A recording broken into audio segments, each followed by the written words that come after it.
ഓടല്ലേ guys, ഞാൻ ഇടി തുടങ്ങാൻ പോകുന്നതേ ഉള്ളൂ. ഇതിപ്പോ എല്ലാരും സ്മോൾ സൈസ് ആണല്ലോ. കമ്പനിക്ക് വൻ നഷ്ടം. മരുന്നിന് പോലും ഒരെണ്ണത്തിനെ കാണണില്ലല്ലോ. ഞാൻ ഗാത്തിലെ ഗോലിയാത്ത്. മച്ചാമാരെ, ഈ കാണുന്നത് പ്രോട്ടീൻ പൗഡർ അല്ലാട്ടാ, നന്നായി അധ്വാനിച്ച് ഉരുട്ടി ഉണ്ടാക്കിയ മസിൽ തന്നെയാണ്. ഈ പടച്ചട്ട കണ്ടോ, 57 കിലോ പ്യുവർ ബ്രോൺസ്. ഈ കുന്തത്തിന്റെ ഇരുമ്പ് മുന കണ്ടോ, 7 കിലോയാണ്.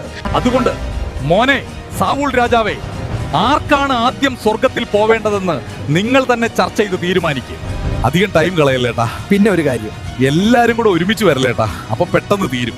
ഫുള്ള് ബോറടിയാവും. അതുകൊണ്ട് മുട്ടാനുള്ളവർ സിംഗിൾ ആയിട്ട് വാ. ഇതേതാ ഈ കൊച്ചുണ്ടാപ്പി? മോനെ, വീട്ടിലൊക്കെ പറഞ്ഞിട്ടല്ലേ വന്നേ. കാക്കയ്ക്കും പൂച്ചയ്ക്കും സ്നാക്സ് കൊടുക്കാനുള്ള ടൈമായി. എന്നാ പിന്നെ വൈകിക്കണ്ട, ആരംഭിക്കലാമാ.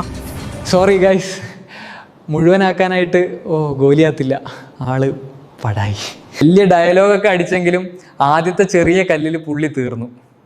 അതുകൊണ്ട് സേഫ്റ്റി താൻ മുഖ്യം എന്ന് പറഞ്ഞിരിക്കുന്ന കൂട്ടുകാരെ, കലോറി അളന്ന് ഫുടതിച്ചാലും 10 ലക്ഷത്തിന്റെ LIC ചേർന്നാലും 100 പേരെ സെക്യൂരിറ്റി ഇരുത്തിയാലും 1000 കോടിയുടെ വീട് പണിതാലും ദൈവം നിന്റെ കൂടെ നിന്നില്ലെങ്കിൽ പൊടിപ്പോലും ബാക്കിയുണ്ടാവില്ല.